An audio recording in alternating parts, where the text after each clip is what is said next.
My name is Hilda Crawford. I was raised in Huron, and then at the age of 14 we moved to Coalinga.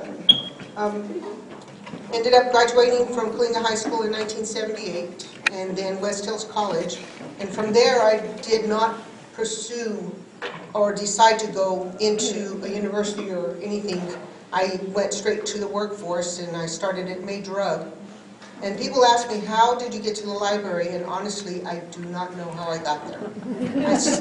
I was working part-time while I had a full-time job. I was 20 years old when I started at the library, and I've been there 43 years. So hopes of retiring maybe in 2 years, I'm not certain.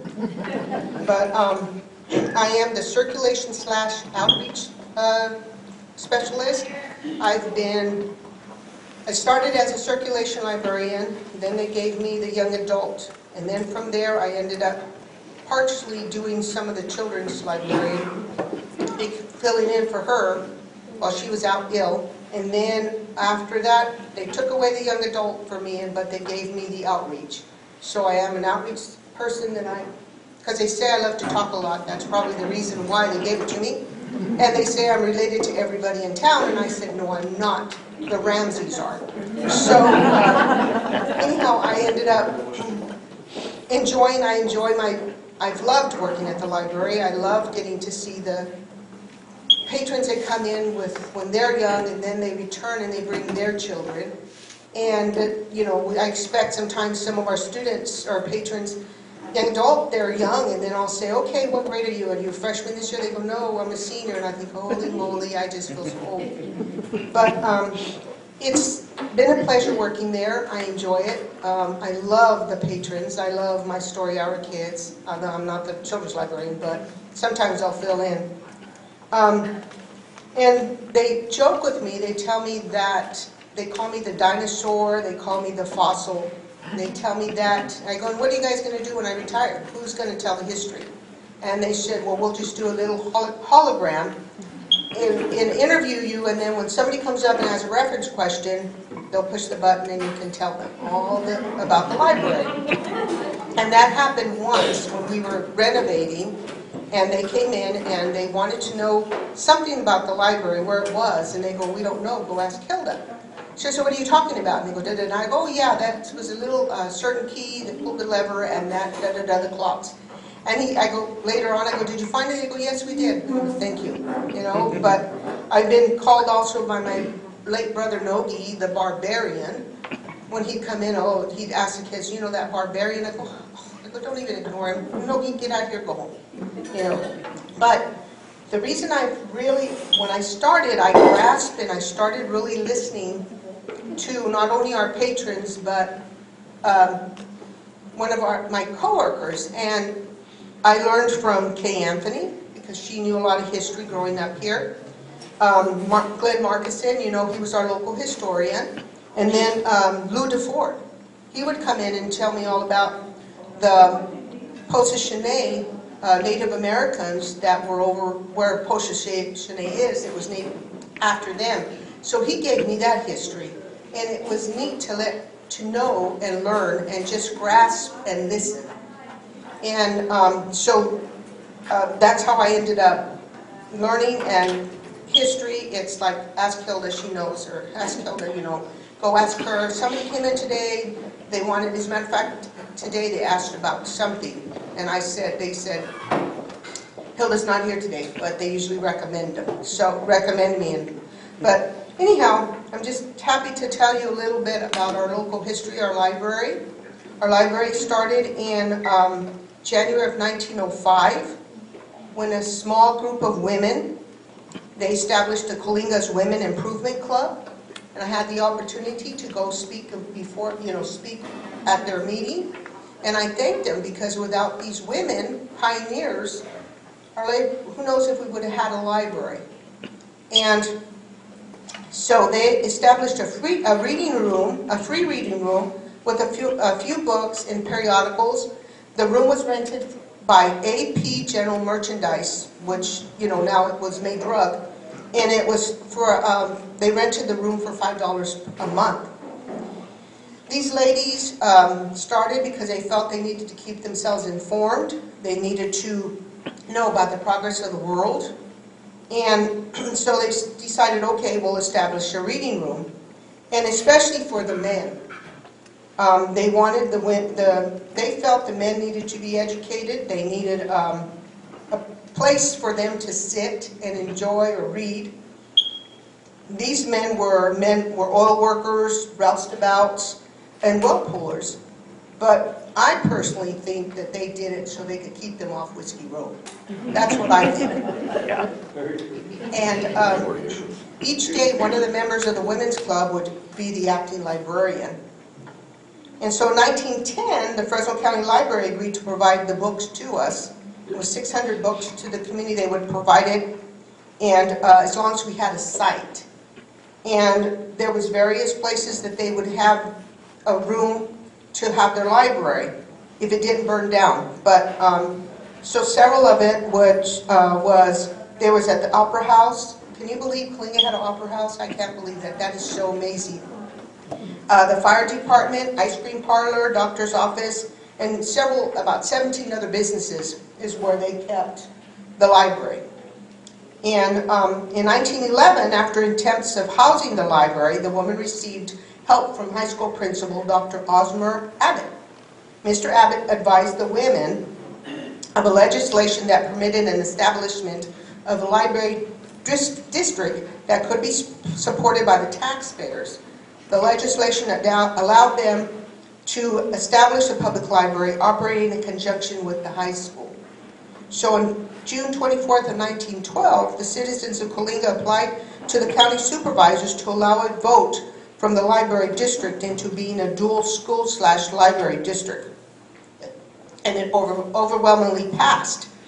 The district is we're a special district, so we're one of a few that is in the state of California. We operate under section 18300 of the Education Code. The district our library has no connection with the school district other than we share the same board. So our board is the same as the the school board, but with different officers. And then, so the women, they applied for an Andrew Carnegie grant, and they received $20,000 for the main library building, on conditions that the district would provide a location or a site for the building, and to bind themselves to support it. So, which they did, and they, in December of 1913, after the last payment was made on the site, it was a corner of 4th and D Street, which is now Durian Street, which is still the same main site of our current library. Right. And the bidders were Walters, Oaks, and Architects with Schwartz, Hodgkin, and Schwartz at Fresno. And then in 1914, the new building was built. It was a brick building. It was completed which had a full-size basement with a lecture room, a men's study room, classrooms, cataloging, and a furnished room. The main library was polished oak with reading room, and if you can see on the side, we did a little, I'm doing a little slideshow. If you can see, I have the old, copied the photos, print, and of the old library, the way the inside was, and how when it was being built. And it had a reading room, a reference room, study room, children's delivery room, and then the roof was Spanish tile with a wide projecting cornice. And there was 2 fireplaces in our library. I cannot believe 2 fireplaces, one in the basement and the other one in our reading room, and on the main floor. And I can see, because you go down to the basement and you think, okay, that area right there must have been where they had the fireplace. And the building served the district from 1914 until 1952. In 54, the Carnegie building was demolished, as it no longer met general safety and earthquake standards. So they started with making a larger library, and the current one was completed in September of 1955. And I already told you, the only thing that remains is the basement. And that's where we keep our dragon. So if you don't behave, we send the kids down there to the dragon. I had this little boy come up, and Owen, and his mom brought him, and she says, okay, Owen asks, Miss Hilda. He goes, yes, Owen. Owen has a question. I said, what's your question, Owen? He goes, what's down there? Because they can see the stairs from when they come into the library. I said, that's our basement. I said, and that's where we keep our dragon. And I did not want to say, that's where we put our kids that don't behave, you know, that's their lunch, their snack. I didn't want to scare them. So anyway, he left, then comes running back with three other little, it was during story hour, three other little ones. And he goes, see, down there, they have the dragon down there. Huh, Miss Hilda? I go, yes, we have a dragon down there. And, you know, it's just so cute. And so then once the original part was a basement, that was the only thing, then they remodeled it, expanded it again in 1994. So it was just, at that time, we didn't have an extra reference room or anything like that. So in 1993, they started construction, so I can remember that was the year I got married. And then in 94, it was established, and they ended up naming it the K. Anthony Wing, is what it is. But it was done for the simple providing a reference area and technology. And, you know, we were at that time coming into computer technology, so we had to get a place for the computers to go. And now it's nothing but computers. It's so sad. And then the land, so by having Measure B, we were able to use that money to add the addition. And the land had been donated to us by the woman that lived there. And so she donated the land, and so we had that extra spot, whereas in between us and the banks, and where our little zombies walk during lunchtime, they go through there. From school, the high school kids, I tell the kids that zombies are faster than our high school kids, crossing the street. So anyhow, that land was used to do the addition in 94. And in May 20th of 1965, by board resolution, the name was changed to the Coalinga Unified School District Library District. And then in May of 1980, the counties of Fresno, Monterey, and San Benito approved that the name change to the present Coalinga Huron Joint Unified School District Library District. I always tell everybody we're just the Coalinga District Library, is what I tell them. That's just too long. Because we've had people, well, I'm going to go to the school board. I hate to correct you, but we aren't part of the school board. We have our own board. And then in 1950, Huron got its library. And that was, the branch library opened on February 28th of 1950, 3 months after the building and the lot had been purchased. It was a small frame building that was brought over from Coalinga, and it was just it was a kindergarten at one time. So it was used as a city building prior to it becoming our library. And it was a one-room house, schoolhouse. And it was placed on 11th Street, so it's right across from the school bus garage.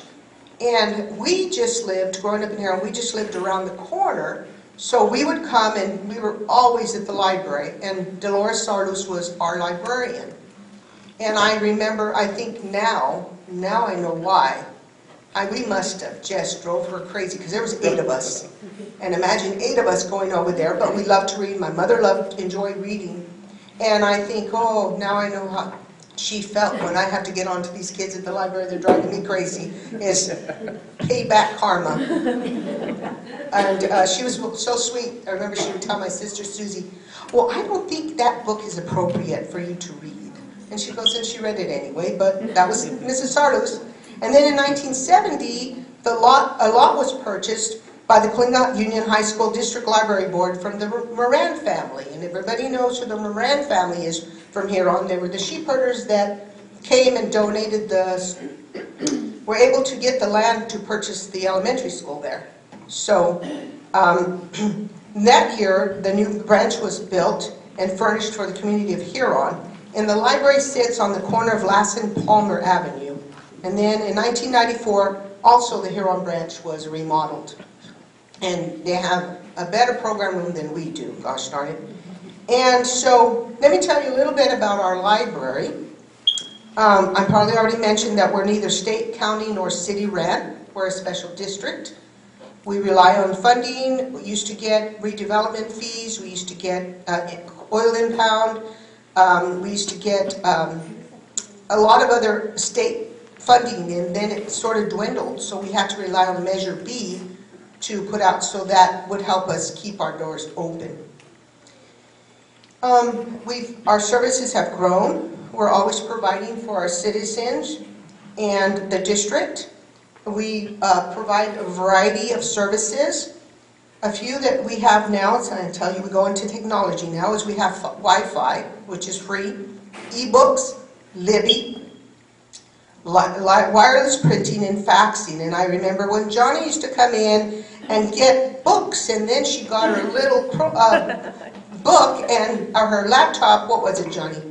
Kindle. And then we didn't see her. And I thought, oh, when people would say that, I think, oh my gosh, don't you dare tell me I want my books. And then that's just a few things we offer. If you check our website, which is chld.org, you can see the other resources we offer. So on this table over here, I have the pictures of the old Huron Library as well as a new one, and then the same with the Coalinga Library.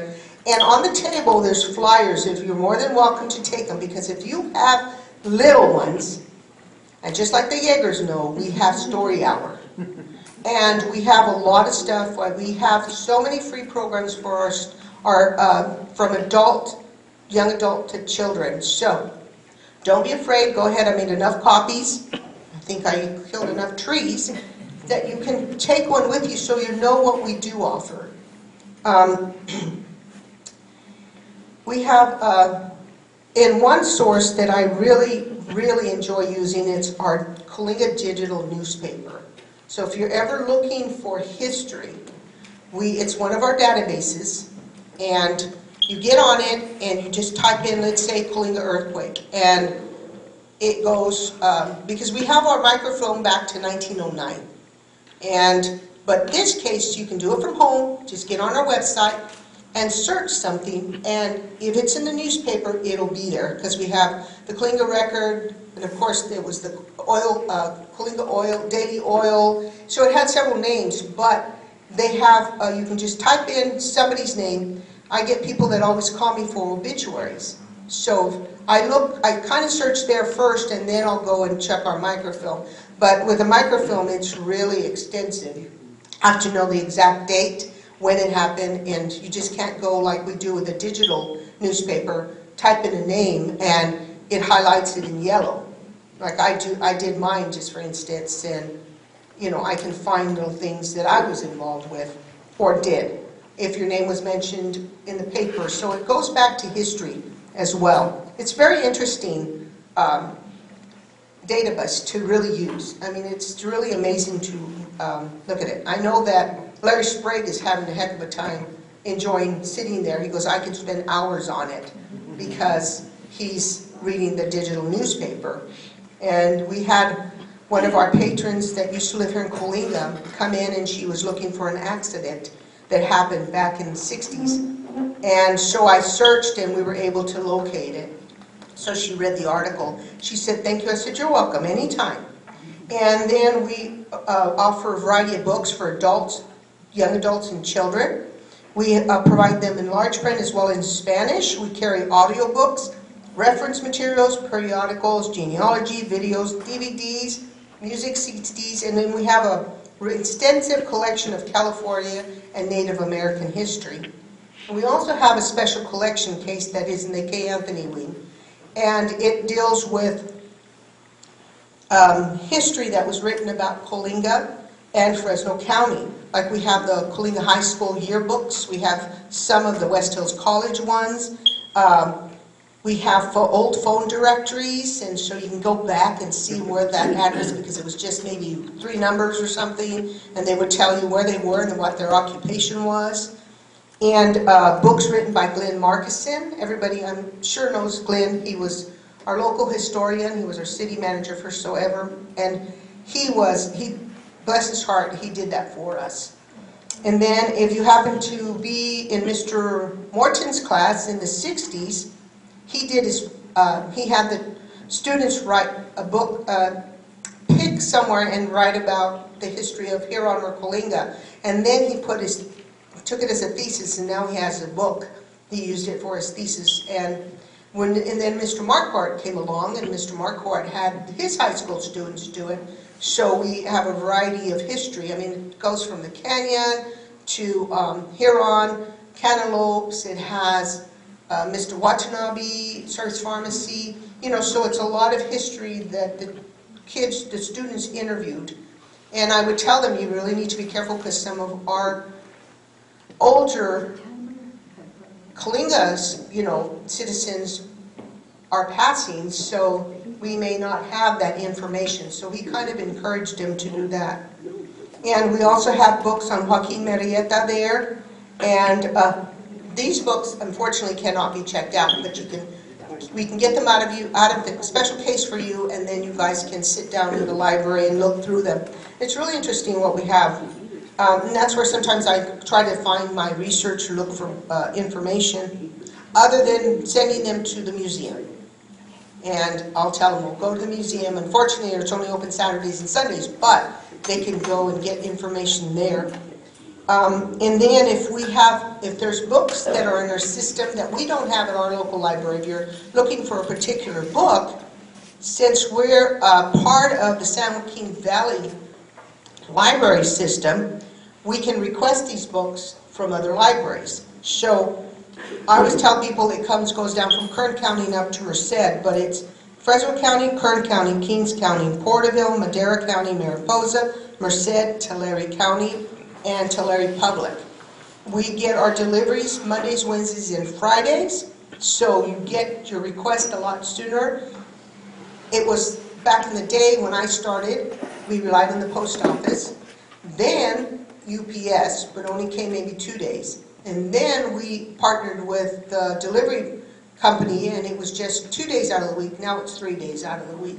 So we don't have patrons coming in, where's my book? Has it come in? No, it'll get here. But now it's faster than Pony Express, and it gets here soon, thanks to the UPS driver, to our deliveries.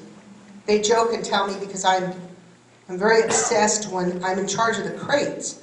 So when I get them, they have to be a certain weight. I mean, they'll say, just leave them in there. Hilda will take care of them. Boy, God, I do. It's, I guess, my OCD. And so I put them in, they'll say, there's no room, move out of the way.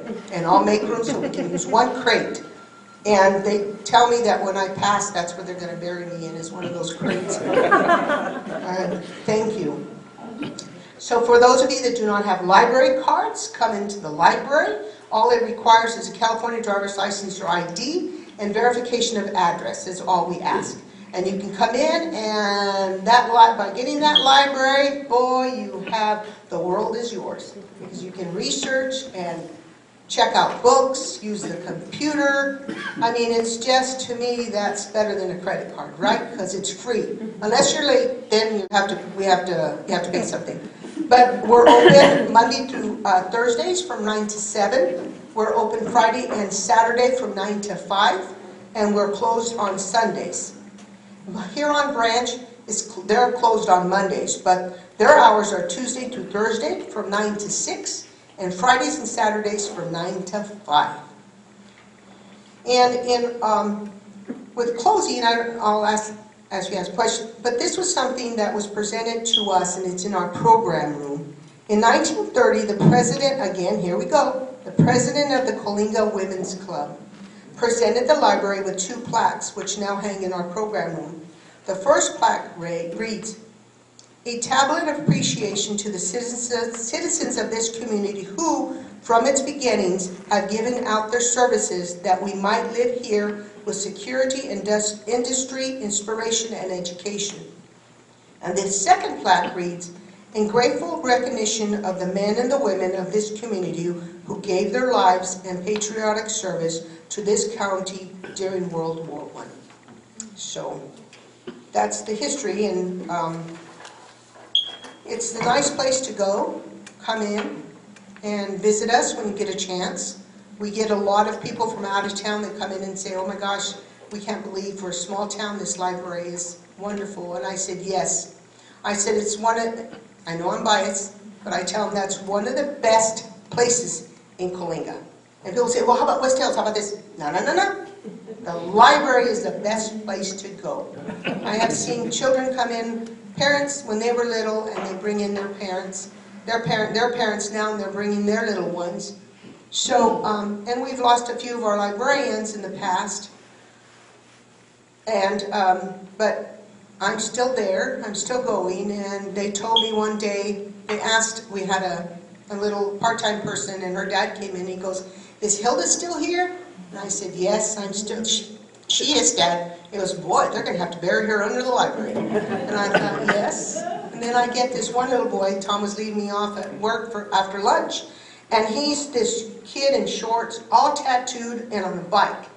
And I approach it, and I'm going into the library, and he goes, "Do you remember me?" And I said, "Not really, I know you're older." He goes, "Yeah, remember?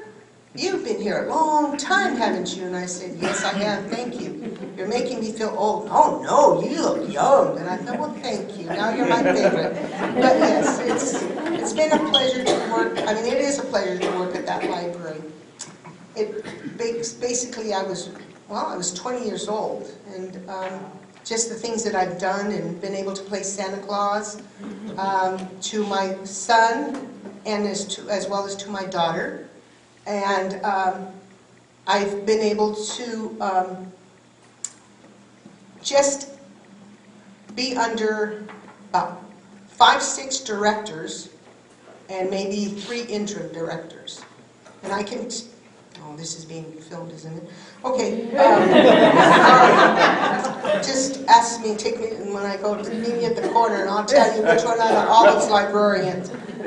Because we started, there's several, and I remember our last one right now is Mary Lill, but we've had several that have been our directors, our librarians, and there is one on the slide. There's a picture, and it shows several of them, and I can tell you that I worked with Mickey Evans, Kay Anthony, Adele Watson, Leon Murphy, Mrs. Sarlus, because, well, I didn't work with her, but I probably drove her crazy, and then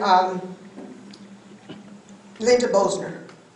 And I think that's Mr. Zimmerman that was the director, but I'm not positive. And I laugh because one of the stories, is the hook ready? My son told me that if I spoke too long, if I had a time limit, they were going to get a hook, and my husband was going to take me off stage, like they do at the Apollo.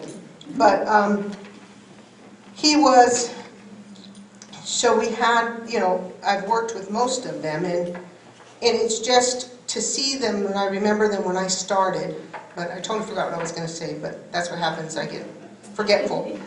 So, but is there any questions? I mean, anything you guys like to know about the library?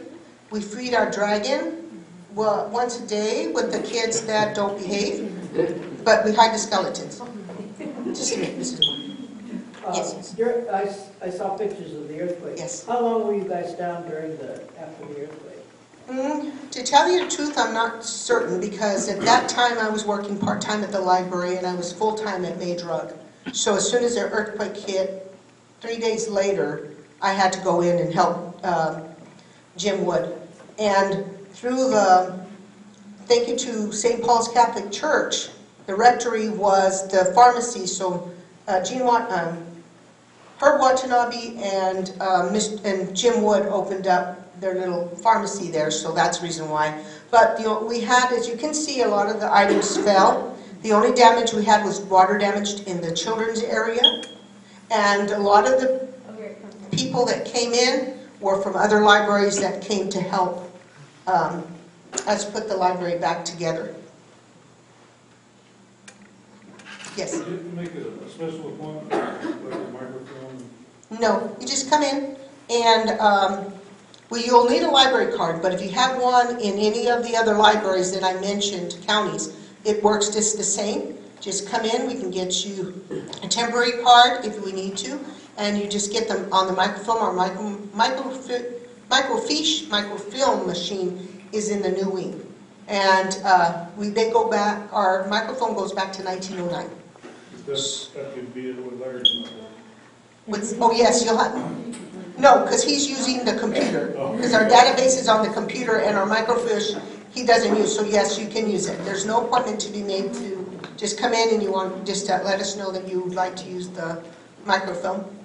And I'll probably be helping you set it up because it seems like, leave it to Hilda, she knows what she's doing, so. Pretty low tech on Any other questions? Yes? So what were the cars lined up in that one picture? Oh, if you see one of the, we learned this while we were doing the slideshow, my daughter. If you see it, there's a bunch of cars that were lined up on the side of the street. That was a protest that the library did. It was a library protest. Because back in 1949, Fresno County wanted their library, so they were gonna tax the citizens of Coalinga.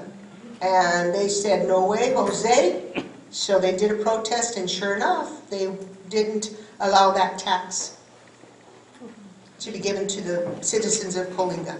Because we always felt that, we've had several, like two librarians, directors, no offense, but they were men, that wanted to go in with Fresno County, and we felt that we were going to be stepchildren, and no, we didn't do it, so we don't. We haven't. But that's what it was. It was a library protest, so they gathered at the library. So, any more questions?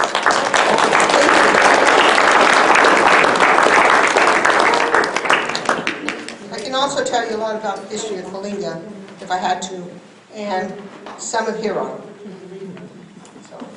But anyway, like I said, if you have any questions, want to come visit, just come visit us there at the library.